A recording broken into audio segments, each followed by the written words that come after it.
डोडो TV.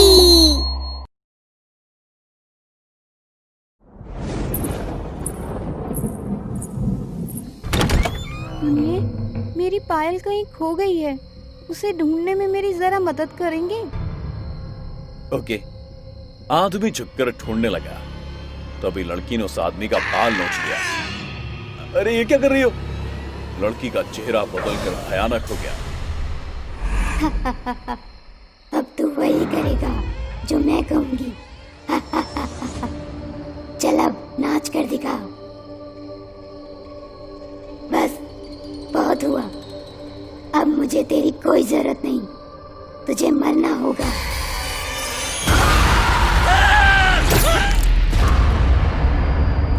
एक couple विशाल और विनी car से अपने गांव जा रहे थे। सुनसान सड़क, अंधेरी रात, कुलभाटा गांव से गुजरते वक्त सुना इस गांव में एक नाचने वाली चुड़ैल की दहशत है। अरे तुम एक पढ़ी लिखी औरत हो, इस तरह की चीजों में विश्वास कैसे कर सकती हो? जो सुना वही बता रही हूँ। बाकी रही बात विश्वास की, वो तो सबका अपना अपना। ये दोनों बातें करने में मशरूफ थी, तभी सड़क के सामने एक बूढ़ी औरत आते दिखाई दी। विशाल ने अचानक ब्रेक लगाया। बूढ़ी औरत पास आई और बोली, क्या आप मुझे आगे के गांव तक छोड़ सकते हैं? रात काफी हो चुकी है। विशाल और विनी एक दूसरे को देखने लगे। एक अनजान औरत को इस तरह लिफ्ट देना सुरक्षित नहीं था, लेकिन विशाल ने कुछ सोचकर उस बूढ़ी औरत को लिफ्ट दे दी। अब कार में विशाल और विनी के साथ एक अनजान औरत भी थी। आप तो इसी इलाके की है ना? क्या आपको उस नाचने वाली चुड़ैल के बारे में पता है? इस इलाके में कोई ऐसा नहीं जिसे उसके बारे में ना पता हो। उसके नाम से ही खौफ खाते हैं सब। मैंने भी उस चुड़ैल के बारे में कहानियां सुनी हैं। मुझसे ज्यादा नहीं सुनी होंगी। एक कहानी है कुछ साल पुरानी। दो दोस्त छुट्टियां मनाने के लिए आए थे। वो जाड़े की रात थी। यहीं इसी रास्ते पर अपनी जीप पर सवार। भाई काफी टाइम से कोई ट्रिप के लिए प्लान कर रहा था, आप जाके कहीं निकल पाए। हाँ यार, इसी बहाने कम से कम काम से छुट्टी तो मिली। अचानक ही ब्रेक लगाया और रास्ते के बीच एक लड़की खड़ी रो रही है। ये लड़की इतनी रात को बीच रास्ते पर कर क्या रही है? क्या हुआ है? क्या हम आपकी कोई मदद कर सकते हैं? मेरे कानों का झुमका कहीं गिर गया है। सोने का था, बहुत महंगा था। प्लीज प्लीज रोइए मत, हम आपका झुमका ढूंढने में मदद करती हैं। यहीं कहीं होगा, अभी मिल जाएगा। जैसे ही वे दोनों झुमका ढूंढने के लिए नीचे झुके, लड़की ने उन दोनों के बाल नोच लिए और वो चुड़ैल बन गई। अब तुम दोनों मेरे गुलाम हो। मेरा मनोरंजन करो और उसके बाद खुद को खत्म कर लो। उन दोनों ने वैसा ही किया। नाचते रहे, फिर एक दूसरे को चाकू से मार लिया। वो दोनों लड़के उस चुड़ैल के मनोरंजन की बलि चढ़ गए। तो ये चुड़ैल सिर्फ अपने मनोरंजन के लिए लोगों को मौत के घाट क्यों उतार देती है? उस चुड़ैल की भी अलग कहानी है। बात कुछ साल पहले की है। गांव में मोहिनी नाम की नाचने वाली हुआ करती थी। उसकी सुंदरता पर पूरा गांव मोहित था। लोग उसके नाच से मनोरंजन तो किया करते, लेकिन कोई उसे खास इज्जत नहीं दिया करता। उस लड़की की जिंदगी नाचने गाने की दुनिया में चल रही थी। फिर उसकी जिंदगी में गांव के मुखिया का बेटा छोटे सरकार आया। विनी, मैं तुम्हें बहुत पसंद करता हूँ और तुमसे शादी करना चाहता हूँ। मोहिनी को अभी तक वाहवाही तो खूब मिली थी, लेकिन किसी मर्द ने उसे अपने घर की इज्जत बनाने की बात कभी नहीं की। इसलिए मोहिनी खुश हो गई। आप बहुत भले हैं छोटे सरकार। दोनों के बीच मिलने जुलने का सिलसिला बढ़ने लगा। वे दोनों दुनिया की नजरों से बचकर अकेले में मिलने लगे। हम शादी कब करेंगे? बस कुछ दिन और, फिर मैं पिताजी से बात कर लूंगा और फिर हमारी शादी बस।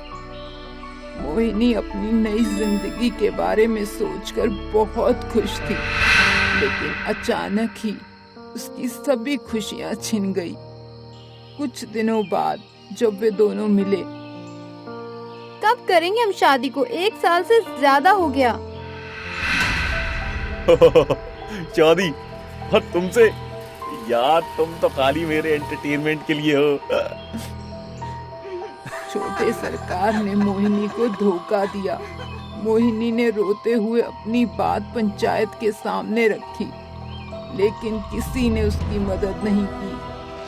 अब मेरे पास कोई चारा नहीं, मैं अपनी जिंदगी खत्म कर लूंगी।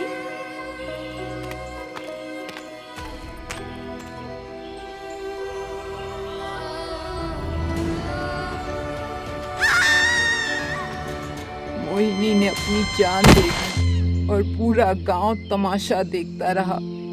लेकिन कहते हैं ना, मौत अंत नहीं होती। मोहिनी अब चुड़ैल बन चुकी थी और सबसे पहले उसने छोटे सरकार से बदला लिया। फिर तो धीरे धीरे उन सभी लोगों की मौत होने लगी जिन लोगों ने कभी मोहिनी को मनोरंजन की चीज समझा था। पहले मोहिनी इंसानों का मनोरंजन करती, फिर उन्हें मौत के घाट उतार देती। कई निर्दोष इंसानों को मौत के घाट उतार दिया मोहिनी ने। और ये बदला अभी तक बदस्तूर जारी है। मुझे नहीं लगता इस कहानी में कोई सच्चाई है। इसमें सच्चाई नहीं है, मैं नहीं मानती। जिस बात का कोई प्रूफ ही नहीं है उसे कोई मान कैसे सकता है? मैं तो नहीं मान सकता। तुम्हें सबूत चाहिए तो फिर पीछे मुड़कर देख लो। सबूत नहीं, अब तुम्हें मिलेगा मनोरंजन। ये क्या मजाक लगा रखा है आपने? आप उतरिए कार से। अभी मनोरंजन बाकी है। विशाल गुस्से में आ गया और बुढ़िया को कार से उतार दिया। अब बहुत हुआ, आपका मजाक ना हद पार कर रहा है, हम आपको यहीं छोड़ रहे हैं। बुढ़िया विशाल को ज्यादा गुस्से में देख, अरे सर, आप तो बुरा मान गए, हम तो प्रैंक कर रहे थे। वो देखिए कैमरा।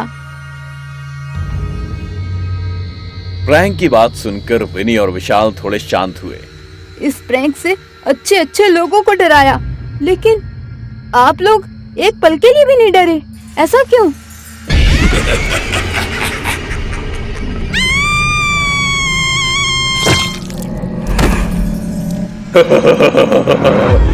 क्योंकि हम हैं छोटे सरकार और मैं मोहिनी। जिन लोगों ने उसे मनोरंजन की चीज समझा, अब उसका मनोरंजन उन सब की मौत बन गया। बहुत पहले की बात है, एक शिक्षित पढ़ा लिखा व्यक्ति गांव में अपना और अपने आने वाली पीढ़ी का अच्छा भविष्य तलाश कर रहा था। राम किशोर सुदूर गांव से दूर जाकर ग्रेजुएशन कर चुका था। वो पढ़ाई पूरी करने के बाद गांव वापस आया, लेकिन कोई रोजगार का जरिया ना मिला। पिताजी, मैं गांव में कुछ भी नहीं कर पा रहा हूँ। बाढ़ की मार खेती भी बर्बाद कर देती है। मुझे शहर जाकर जॉब ढूंढनी होगी। बात तो तुम्हारी 100% सच है। तुम्हारे बच्चों की जिंदगी का सवाल है। वैसे तुम सबके बिना मैं कैसे रह पाऊंगा? भारी मन से पिता ने इजाजत दे दी। राम किशोर के 2 बच्चे थे, एक बेटा और एक बेटी, और दोनों दादा दादी के लाडले थे। सो तय हुआ कि वो लोग हर छुट्टी में गांव आते जाते रहे। गांव से दूर शहर के अच्छे स्कूल में राम किशोर को टीचर की नौकरी मिल गई। अपने माता पिता से अलग होकर राम किशोर परिवार के साथ शहर में शिफ्ट हो गए। समय का पहिया चलता रहा। हर छुट्टी में राम किशोर अपने परिवार के साथ गांव आते और छुट्टियां खत्म करके शहर लौट जाते। अब उनका बेटा प्रखर और बेटी समता कॉलेज में पहुंच गए थे। पहले की तरह हर बार गांव जाना नहीं हो पाता था। कभी क्रैश कोर्स तो कभी ट्यूशन क्लासेस, इसकी वजह बन जाते थे। बच्चे पढ़ाई में अच्छे थे। प्रखर ने इंजीनियरिंग की पढ़ाई पूरी कर ली थी। बेटी ने एमबीए में एडमिशन लिया था। प्रखर को नौकरी ज्वाइन करने में 2 महीने का टाइम बाकी था। पापा, मैं ये खाली टाइम दादा दादी के साथ गांव में बिताना चाहता हूँ। मैं गांव जा रहा हूँ। हाँ, क्यों नहीं, तेरे दादा दादी बहुत खुश हो जाएंगे। बिल्कुल जाओ। प्रखर खुश होकर गांव पहुंच गया। दादा दादी की खुशी का ठिकाना ना था। पोता फाइनली इंजीनियर जो बन गया था। जिन बच्चों का भविष्य बनाने के लिए राम किशोर शहर गया था, वो सपना प्रखर ने पूरा कर दिया।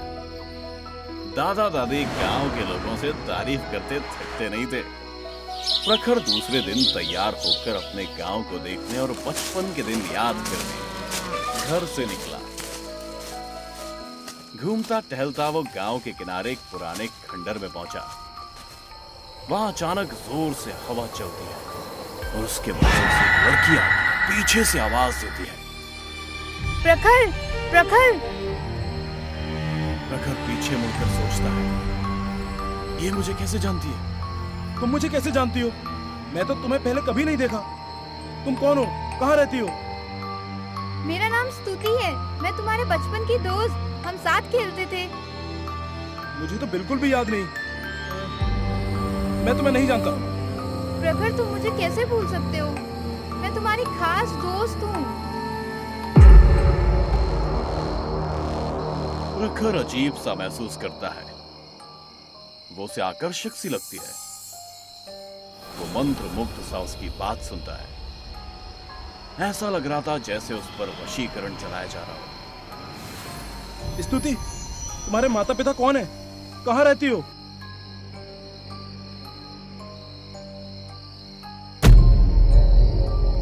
मैं तुम्हें अच्छे से जानती हूँ। मैं तुमसे बहुत प्यार करती हूँ।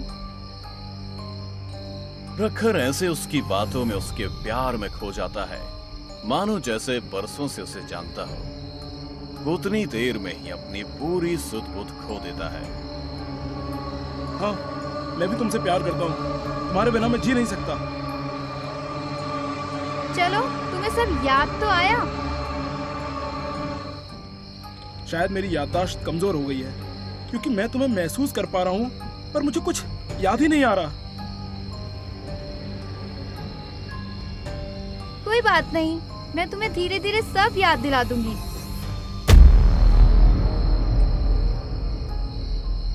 अच्छा, अब मैं चलती हूँ। कल इसी वक्त यहीं मिलना। इस प्रकार दोनों का प्रेम मिलाप शुरू हो गया। प्रखर कुछ भी सोचने समझने की स्थिति में ना रहा। दूसरे दिन वो फिर उसी जगह मिलते हैं। प्रखर पहले से इंतजार कर रहा होता है और फिर स्तुति आती है। हाय प्रखर। तुमने कितनी देर कर दी? मैं कब से तुम्हारा वेट कर रहा था।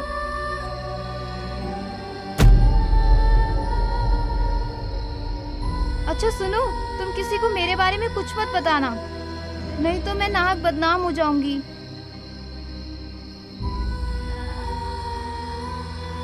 तुम्हें तो कोई कुछ नहीं कहेगा, पर मेरा क्या होगा ये जरूर सोचना।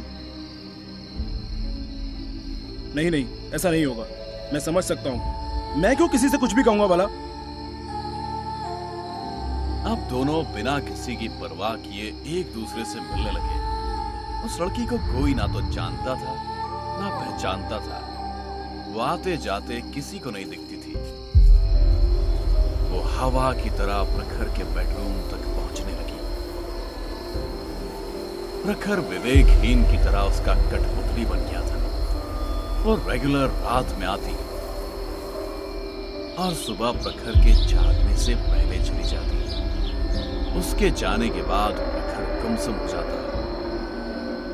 धीरे धीरे वो बीमार होने लग गया और उसका खाना पीना भी कम हो गया।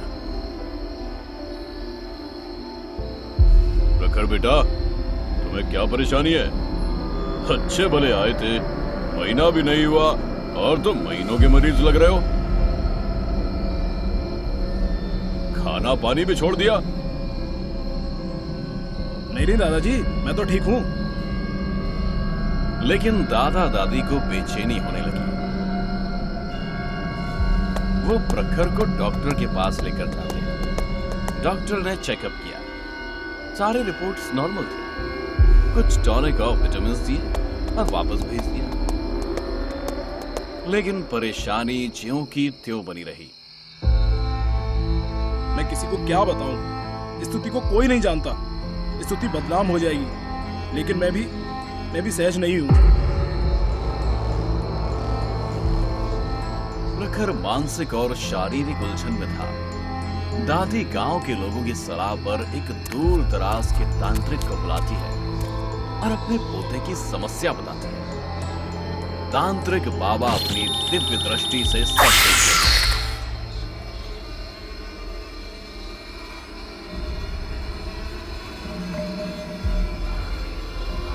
प्रखर, सच सच बता रहा, तुम कब से और कैसे उसके जंगल में फंसे? मैं तो अपने गांव घूमने निकला था। घूमते घूमते मैं पुराने खंडर में चला गया। न जाने कहां से वो आई और पीछे से उसने आवाज दिया था। फिर पता नहीं मुझे क्या हो गया, मेरा दिमाग काम करना बंद कर दिया था। मेरी अकल पर ताला पड़ गया था। सच में प्रखर भी स्तुति से छुटकारा ही चाहता था। वो भी परेशानी महसूस कर रहा था। तांत्रिक प्रखर की दादी को 2 दिन बाद का समय देता है और कुछ सामान मंगवाने को कहकर चला जाता है। अब वो भूत जो स्तुति बनकर आई थी, प्रखर को पूरी तरह बीमार बना देती है और उससे कहती है, तुमने मेरे बारे में बताकर बहुत गलत किया। अब तुम मेरे साथ चलोगे, मैं तुम्हें मार डालूंगी। मुझे मत मारो, मैंने क्या किया है? तुम मेरे पीछे क्यों पड़ी हो? बेड पर लेटा हुआ प्रखर ऐसे ही 2 दिन तड़पता रहा। तांत्रिक के आने से उस भूतनी को बहुत गुस्सा आ गया था। 2 दिन बाद तांत्रिक ने हवन कुंड बनाया, भूतनी को बुलाकर मुक्त करने की तैयारी शुरू की। कौन हो और क्यों इस प्रकार प्रखर की जान लेना चाहती हो? हवस के लिए किसी निर्दोष की जान? छी, मनहूस! बता क्या चाहिए?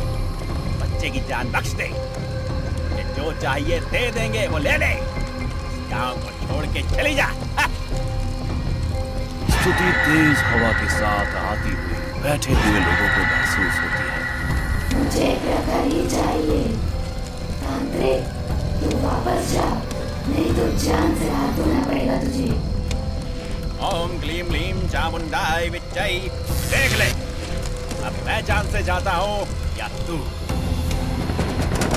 अब ऐसा लगता है जैसे उस जगह भूचाल सा जाता है। खूब तेज हवा चलती है और पूजा के सामान को उठाकर फेंक देती है, जैसे प्रलय आ गया हो। बाड़ बंद होने और खुलने लगते हैं। सब तरफ खौफ ही खौफ। तांत्रिक को भी झंझोरती और पटकती है। प्रखर को तो पटक कर पहले ही बेसुध कर दिया है। शैतान, दुष्टा, चुड़ैल, तू ऐसे नहीं मानेगी। और जोर जोर से चिल्लाते हुए मंत्र बोलकर एक जोरदार आहुति हवन में फेंकता है। लोगों को दूर हटने का इशारा करता है। सारे लोग बाहर डर जाते हैं। तांत्रिक भी संभल कर फिर से मंत्र लगातार बोलता है। ओम सिम होम क्रीम श्रीम चामुंडाय विच्चै। ओम सिम होम क्रीम क्रीम चामुंडाय विच्चै। थोड़ी देर यही सब चलता रहता है। देखते ही देखते स्तुति तड़पने लगती है। बस मैं प्रखर को छोड़ दूंगी, तुम मुझे छोड़ दो। तुम कौन हो? कहां से आई और निर्दोषों को फंसाया करती हो? पहले भी तुमने 2 लड़कों को प्रेम जाल में फंसाया है और मार डाला। लोग समझ भी नहीं पाए। मैं इतनी आसानी से छोड़ दूं? मुझे माफ कर दो। मैं एक तवायफ थी, इज्जत से घर बसाने की और इज्जत की जिंदगी जीना चाहती थी। बहुत पहले इसी गांव का ठाकुर मुझे शादी करने का वादा करके लाया था। मैं उसके साथ आ गई। उसके घर वालों ने मुझे स्वीकार करने से मना कर दिया। मैं उस ठाकुर से लड़ने लगी तो उसने मुझे मारकर गांव से दूर दफना दिया। बात बहुत पुरानी है और तुम कितनों को बर्बाद करोगी? तुम सीधे सीधे होनहार बच्चों को छोड़ दो। मुझे मुक्ति दे दो, मुझे माफ कर दो। मैं प्रखर को भी छोड़ दूंगी और अब किसी का कोई नुकसान नहीं करूंगी। फिर तेज हवा के साथ हवन कुंड में घूमता हुआ कुछ गिर जाता है। तेज लपटें उठती हैं और बड़ी दुर्गंध आती है। अब गई भूतनी, अब प्रखर सुखी हो जाएगा।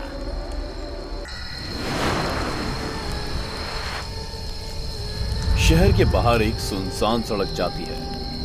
कई साल पहले ये सड़क इतनी सुनसान नहीं हुआ करती थी, बहुत आवाजाही रहती थी इस सड़क पर। लेकिन एक दिल दहला देने वाले मंजर ने सब कुछ एक झटके में ही उजाड़ दिया। ये सब हुआ इस सड़क के आखिर में बने उस कब्रिस्तान से। कहते हैं वहां से कोई जिंदा वापस नहीं लौटा।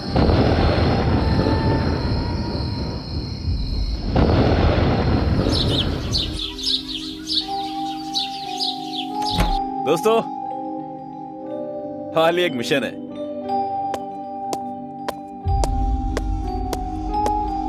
ग्रेट। तो कब चलना है और कहाँ चलना है? कल यहाँ से लगभग 150 किलोमीटर दूर एक शहर के बाहर का कब्रिस्तान। और अगर भूतों ने हम पर हमला कर दिया तो? डरना बंद कर फट्टू, मैंने सब इंतजाम कर रखा है। एक्चुअली ये तीनों एक पैरानॉर्मल रिसर्च एजेंसी के लिए काम करते हैं और नेगेटिव एनर्जी या भूतिया घटनाओं को सुलझाना ही इनका काम है।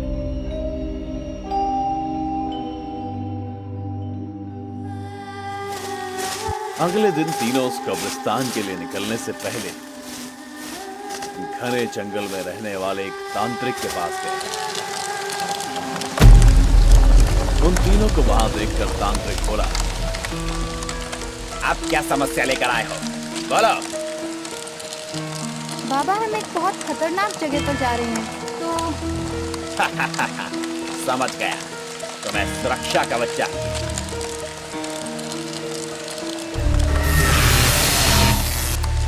ये तुम्हारी रक्षा करेंगे। वैसे तुम लोग क्या कर रहे हो? शिकारा शहर की कब्रिस्तान। मत जाओ, अगर जान प्यारी है तो दूर रहो उस जगह से।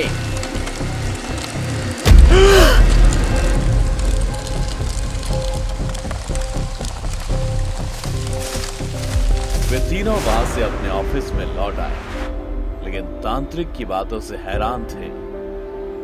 आज बाबा का बिहेवियर कुछ अलग सा था।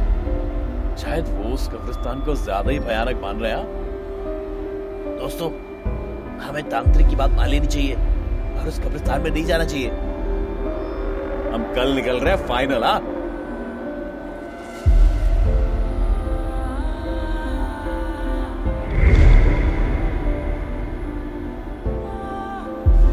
तीनों ने सभी जरूरी सामानों को गाड़ी में रख लिया।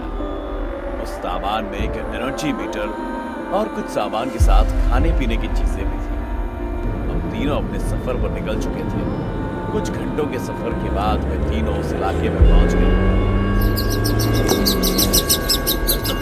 इस जगह बहुत खतरनाक लग रही है, हमें लौट जाना चाहिए। तू शांत बेटा।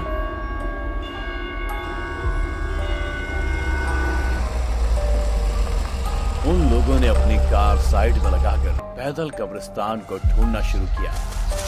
घना अंधेरा होने की वजह से साफ नहीं दिख रहा था। तभी शैली ने टॉर्च चलाई। मैं तो डर ही गई। दोस्तों, मिल गया कब्रिस्तान। वे तीनों अब अपनी इलेक्ट्रॉनिक डिवाइसेस के साथ उस कब्रिस्तान में कदम रखने जा रहे थे और जैसे ही विक्रम का पैर कब्रिस्तान के भीतर रखा, बहुत तेज हवा के साथ एक कपड़े का टुकड़ा विक्रम के मुंह पर।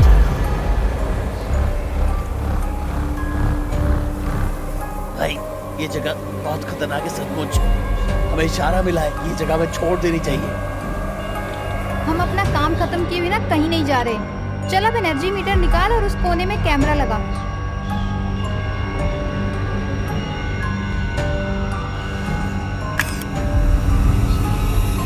विक्रम पास ही बने कब्र के पास गया, लेकिन वहां कुछ ऐसा महसूस हुआ कि वो तुरंत पीछे हटा।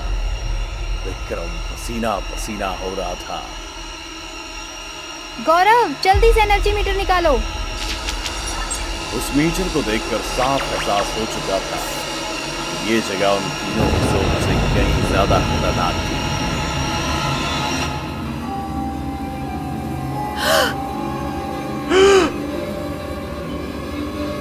हमें जगह रात 12 बजे तक रुकना पड़ेगा अगर सच जानना है। वे लोग कुछ भी समझ पाते इससे पहले कई सारे भूतों ने तीनों को घेर लिया।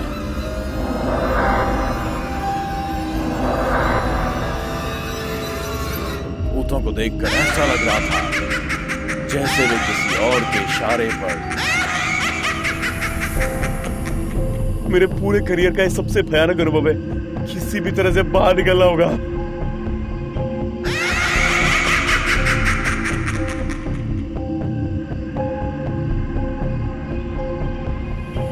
कुछ सोचो दोस्तों, वरना ये भूत हमें मार डालेंगे। तीनों उन भूतों से घिरे हुए बचने का उपाय सोच रहे थे, लेकिन उन्हें नहीं पता था कोई उनका इंतजार बहुत सालों से कर रहा था। वो कब्र कुछ अलग लग रही है, शायद इस समस्या से निकलने का उपाय मिल जाए।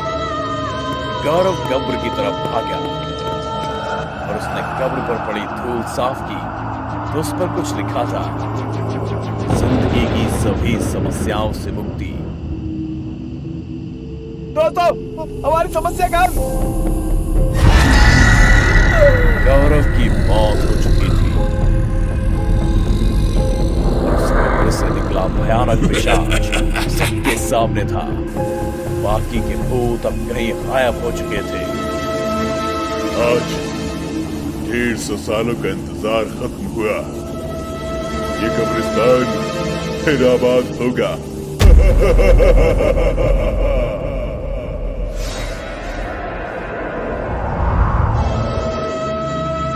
विक्रम और शैली की तरफ आई एक शैतानी शक्ति ने दोनों को बड़ा कर दिया। पूरे कब्रिस्तान में काले साए छा गए, पूरा मंजर मौत का मंजर लगने लगा। विक्रम और शैली जैसे तैसे खुद को संभालते हुए कब्रिस्तान के दरवाजे की तरफ भागने लगे। यहाँ से किसी भी तरह बाहर निकलने में ही भलाई है। जैसे ही वे दोनों दरवाजे तक पहुंचे, शैली के बालों को पीछे से किसी ने पकड़ा और विक्रम के पैर को पकड़कर घसीट कर ले आया।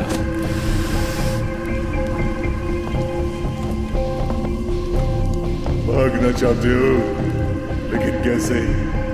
मौत से भी कोई भाग सकता है। इस दिन का कई सालों से इंतजार किया है। आज तुम्हारे खून से नहाकर वो इंतजार पूरा होगा, फिर मेरी शक्तियां बेहिसाब हो जाएंगी।